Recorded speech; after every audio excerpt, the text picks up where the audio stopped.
आप सबको जय मसीह की, प्रभु यीशु मसीह का धन्यवाद करते हैं कि आपको और मुझको ये नया दिन दिखाया और परमेश्वर का धन्यवाद करते हैं। तो आइए हम आज का जो वचन देखेंगे रोमियो 14 का 7 और आज का टॉपिक है अपने भाइयों पर दोष मत लगाओ। तो इस वचन को कोई पढ़ेगा। क्योंकि हम में से ना तो कोई अपने लिए जीता है और ना कोई अपने लिए मरता है। क्योंकि ना तो हम में से कोई अपने लिए जीता है। और जैसे हम 8 में पढ़ेंगे तो उसमें लिखा है कि यदि हम जीवित रहें तो प्रभु के लिए जीवित रहें और यदि मरते हैं तो प्रभु के लिए मरते हैं। हम अतः चाहे जिए या मरें हम प्रभु के हैं। क्योंकि 9 में लिखा है क्योंकि मसीह इसलिए मरा और जी भी उठा क्योंकि वह मरे हुए और जीव तो दोनों का प्रभु है। हालेलुया। 10 में पढ़ेंगे उसमें लिखा है कि तू अपने भाई पर क्यों दोष लगाता है या तू फिर क्यों अपने भाई को तुच्छ जानता है। हम सब के सब परमेश्वर के न्याय सिंहासन के सामने खड़े होंगे। क्योंकि लिखा है, प्रभु कहता है, मेरे जीवन की सौगंध हर एक घुटना मेरे सामने टिकेगा और हर एक चीज परमेश्वर को अंगीकार करेगी। हालेलुया। इसलिए बारे में लिखा है कि इसलिए हम में से हर एक परमेश्वर को अपना लेखा देगा। तो मेरे प्रिय भाई बहनों, अगर हमें किसी पर दोष लगाना है तो उससे पहले हमें बात कर लेंगे, वो ही अच्छा है। तो पहले हम वचन के उदाहरण में जाएंगे, फिर मैं इस दोष लगाने के बारे में बात करेंगे। तो जैसे उदाहरण में लिखा है कि परमेश्वर जो महान है, परमेश्वर जो स्तुति के जो परमेश्वर है, जो अपने लोगों के लिए वचनों के द्वारा बातचीत करता है कि मेरे बेटे बेटी मेरे वचन के द्वारा प्रार्थना करें और समझ सकें। तो हम उदाहरण में देखेंगे जैसे अभी हमने 7 और 8 पढ़ा था। और हमारे जीवन का एक उद्देश्य परमेश्वर को प्रसन्न करना है। हमारा उद्देश्य अपने आप को खुश करना नहीं है। जब हम यीशु में विश्वास करते हैं तभी हम अपने जीवन में अपना जीवन उसको देते हैं। हमारा जीवन अब हमारा नहीं है, बिल्कुल यीशु का हो जाता है। हम विश्वास करने से पहले अपने आप पे अपने लिए जीते थे। जब हम प्रभु यीशु मसीह पर विश्वास नहीं करते थे तो क्या था कि पहले हम अपने लिए जीते थे। जब हम यीशु मसीह पर विश्वास करते हैं तो क्या होता है, हम यीशु मसीह के लिए जीते हैं। अब यीशु मसीह विश्वास करने के कारण हम उसके लिए जीते हैं। जैसा भी देखा हमने 2 कुरिन्थियों 5:15 में, और इसके साथ ही हम उसकी खातिर अपने प्राण भी देंगे क्योंकि वह हमें मृत्यु के द्वारा हमें अपने साथ स्वर्ग में रहने के लिए बुलाता है। हालेलुया। इसलिए चाहे हम जो भी करें, हम में से प्रत्येक जन प्रभु यीशु मसीह का है। विश्वास में चाहे तो कमज़ोर हो चाहे मजबूत हो, जैसा भी विश्वास में दृढ़ हो कमज़ोर हो, जो दोनों प्रभु के होते हैं। जैसे मसीह लोग, कुछ मसीह लोग विश्वास में अभी नए नए आ रहे हैं, कुछ लोग मसीह पहले से ही है, तो वो दोनों पता है क्या है, परमेश्वर दोनों को ग्रहण करता है। जैसा भी हमने 9 में पढ़ा था कि मसीह अपनी मृत्यु के बाद पाताल लोक में उतर गया और वही मृतकों का परमेश्वर बना। इसके बाद जब मृतकों में से जीवित हुआ तभी वह जीवित लोगों का परमेश्वर बना। इसलिए चाहे हम मृतक हैं या जीवित हैं, वही हमारा परमेश्वर है। तो वो हमारा परमेश्वर है जो देखा कि पहले वो हमारे लिए मरा और पाताल में गया और फिर वो क्या हुआ कि मरों का परमेश्वर हो गया। जब वो तीसरे दिन मुर्दों में से जी उठा तो वो जिंदों का परमेश्वर हो गया, जीवितों का। जैसे हमने 10 में पढ़ा था, किसी दूसरे व्यक्ति पर सेवक पर दोष लगाना उचित नहीं क्योंकि हम सब मसीह के हैं। इसलिए हमारा कार्य एक दूसरे पर आरोप लगाना नहीं है। मसीह खुद अपने सेवकों सेवकाओं पर न्याय करेगा। हालेलुया। हम सब परमेश्वर के न्याय शासन के सामने खड़े होंगे और हम सब परमेश्वर की दृष्टि में दंड पाने के योग है। इस प्रकार हम में से किसी व्यक्ति को दूसरे व्यक्ति पर दोष लगाने का अधिकार नहीं। अगर हम ऐसे हैं तो मसीहों के बीच में इतनी अधिक सीमाएं आरोप लगाना और न्याय करना क्या पाया जाता है, ये खत्म होना चाहिए। हालेलुया।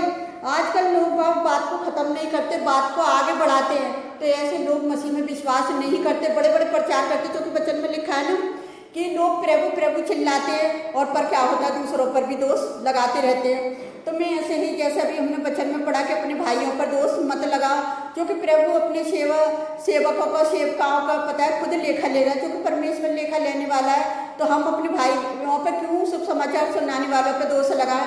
अगर वो गलत बोल रहा है तो परमेश्वर तुम्हें समझाना है, तो पता है क्या है, तुम जाकर चुपचाप से उससे बात करो, उसके घर पे जाओ। अगर तुम में इतनी हिम्मत है यूट्यूब पर बोलने की तो उसके घर पे भी जा सकते हो, उसकी कॉल पे भी बात कर सकते हो। तो मैं ऐसे ही एक लेडीज़ के बारे में बात बता रही हूँ, मेरे पास ऐसी वीडियो आती रहती हैं। तो जब मैं इन बातों को सुनती हूँ तो मेरे अंदर ऐसी आत्मा अगुवाई करती है कि मतलब तुम इस टॉपिक पर बोल। तो बहुत सारे लोग जब एक दूसरे पे सेवकों पे दोष लगा रहे थे, हाँ बंदे ने गलती हो गई है उससे, तो उस गलती को पता है आपको क्या करना है, उससे बात करनी है जाके। परमेश्वर के वचन में लिखा देखा है कि अकेले में जाके समझा दे उसे, है ना, कि बात का बतंगड़ ना बने। लेकिन लोग बात पता नहीं इतनी बड़ी बड़ी सेवकाई करने वाले लोग, और पता है कहते हैं मैं ना समझाऊं। अरे समझा कोई मना नहीं कर रहा समझाने के लिए, वचन में कहता है कि समझा समझाने के लिए कोई मना नहीं करता, कि मतलब जाके क्या करना है कि उसके घर पे जाके समझो, उससे कॉल पे बात कर। लेकिन नहीं, 15 दिन के बाद उसका ये काम खत्म हो जाएगा, ये हो जाएगा। अरे तुम कौन हो उसका लेखा लेने वाले? उसका लेखा लेने वाला परमेश्वर बैठा है, जो सेवकाई उसने इतनी बड़ी सेवकाई दी है, तो उसका लेखा परमेश्वर लेगा। हम कौन है? तो मेरे प्रिय भाई बहनों, मसीह भाई बहनों, ऐसी झूठी भविष्यवाणियां मत करो अपने प्रभु के दास दासियों के बारे में। तुम भी अगर प्रभु का काम करना चाहते हो तो पहले गुनहगार आप भी हो गए। हम दूसरों पर तो दोष लगाते हैं, हम अपना गलेवान झाँक के नहीं देखते कि हम क्या कर रहे हैं। पहले हमें अपने आप को देखना चाहिए, बाद में हमें दूसरों के बारे में झूठे पर नहीं बोलना चाहिए। और हमें ज़्यादा हिम्मत है बोलने की तो उसके घर पे जाके बात करो। ऐसा नहीं है कि उसका एड्रेस नहीं है तुम्हारे पास या उसका नंबर नहीं है। जब सेवकाई शुरू होती है तो लोग अपना नंबर दे ही देते हैं। अगर तुम में हिम्मत है तो उससे कॉल पे बात करो। तो आप मेरे प्रिय मसीह भाई बहनों, सेवकाओं से सभी से मैं कहना चाहती हूँ कि मतलब तुम ऐसा ना करो और एक दूसरे की बदनामी ना करो। तुम अपने भाई बहनों पर दोष मत लगाओ, पहले तुम ही दोषी ठहराए जाओगे। क्योंकि परमेश्वर साफ के वचन में लिखा है कि लेखा लेना मेरा काम है, तो परमेश्वर लेखा लेगा। हमें समझाना है तो अच्छे तरीके से जाकर उसे समझा लो। ये नहीं कह रहा कि चलो गलती कर दी है, वो गलती को नहीं मानी। हाँ, गलती हो गई है तो उस गलती को भी गलती माननी है। वो परमेश्वर से माफ़ी मांग रही है, तुम्हें पता है तुमसे बोल के माफ़ी मांगेगा। अगर कोई बंदा प्रार्थना करेगा तो वो तुमसे बोल के प्रार्थना करेगा, वो खुद प्रार्थना करेगा, प्रभु मैं पापी हूँ, मैं गुनहगार हूँ, मुझे क्षमा कर दे।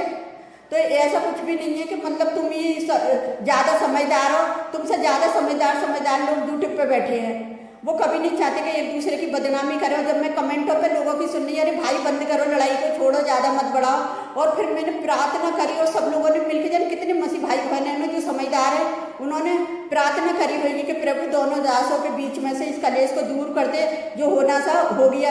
तो परमेश्वर जोबा का धन्यवाद करते हैं कि जो होना सा बात खत्म करो, अब ज़्यादा बात बढ़ाने की कोई ज़रूरत नहीं है। जो भी वचन से जो भी बात करनी है वचन से करो और एक दूसरे को समझाओ, पर दोष मत लगाओ। और मैं भी किसी पे दोष नहीं लगा रही, बस मैं यही कहना चाहती हूँ कि मतलब यूट्यूब पे ना बोलें और उसके सामने जाके बात करें तो बेहतर होगा। क्योंकि हमारे साथ जो बातचीत करने वाला परमेश्वर है वो हमसे और आपसे बेहतर है। वो हमारे मन को जांचता है। तुम तो लोग को बाहर का रूप देखते हैं लोगों का, और लेकिन परमेश्वर अंदर का रूप देखता है। वो अंदर की बात को जानता है कि किसके मन में क्या है। तो मैं अपने परमेश्वर यहोवा का धन्यवाद करती हूँ। तो आइए हम आप सबके लिए प्रार्थना करते हैं, आप भी हमारे साथ मिलकर प्रार्थना करें। और आज हम खास तौर से बीमार लोगों के लिए प्रार्थना करेंगे, क्योंकि हम हर रोज़ प्रार्थना करते हैं। और आज जो लोग बड़ी बड़ी बीमारियों से परेशान हैं, आज हम उन सब के लिए प्रार्थना करेंगे। तो आप भी हमारे साथ मिलकर प्रार्थना करें। हालेलुया, धन्यवाद करते हैं राजाओं के राजा, प्रभुओं के प्रभु, आप महान है राजा, आप स्तुति के योग्य हैं प्यारे पिता परमेश्वर। आपने अपने बेटे यीशु मसीह को भी न रख छोड़ा, हम पापियों के लिए दे दिया कि वो सारी मानव जाति के पापों को अपने ऊपर उठा ले, उनके सारे रोगों को अपने ऊपर उठा ले प्यारे पिता परमेश्वर। वो अपने आप को उसने छलनी कर दिया और वो मृतकों में से जीवित हो गया कि हम पाप से बच जाएं मेरे यहोवा परमेश्वर। तो मैं हर एक जन के लिए यही प्रार्थना करती हूँ खुदावन। जन कितने लोग कैंसर की बीमारी से पीड़ित है प्यारे पिता परमेश्वर, को चिंता ना करें किसी बात की, और आप उन्हें पूरी तरह से छुएं और चंगाई दे मेरे खुदावन। जन कितने लोग ऐसे हैं पैरालाइज बीमारी से बीमार हैं खुदावन, आप उन्हें छुएं चंगाई दे मेरे यहोवा परमेश्वर। कितने लोगों के घुटनों में दर्द है प्यारे पिता परमेश्वर, बॉडी में दर्द है मेरे खुदावन, आप इसी वक्त उन्हें छुएं और चंगाई दें प्यारे पिता परमेश्वर। जन कितने लोग बिस्तर में पड़े हुए हैं पिता, बीमारी से उठ नहीं पा रहे मेरे खुदावन। जिस तरह से आपने 48 वर्ष के रोगी को चंगा किया प्यारे पिता परमेश्वर, इसी तरह से आप अपने बेटे बेटियों को चंगाई दें मेरे खुदावन। जन कितने लोगों को बुखार है, खांसी है, जुकाम है प्यारे पिता परमेश्वर, आप उन्हें भी छुएं और चंगाई दें कि हमारे यीशु मसीह का लहू बहाना, कोड़े खाना व्यर्थ न जाए प्यारे पिता परमेश्वर। क्योंकि यीशु नासरी ने अनेक प्रकार के रोगियों को चंगा किया, तो पिता मैं सभी अनेक प्रकार के रोगियों को आपके हाथ में देती प्यारे पिता परमेश्वर। हर एक जन को प्यारे पिता परमेश्वर आप छुएं और चंगाई दें पिता।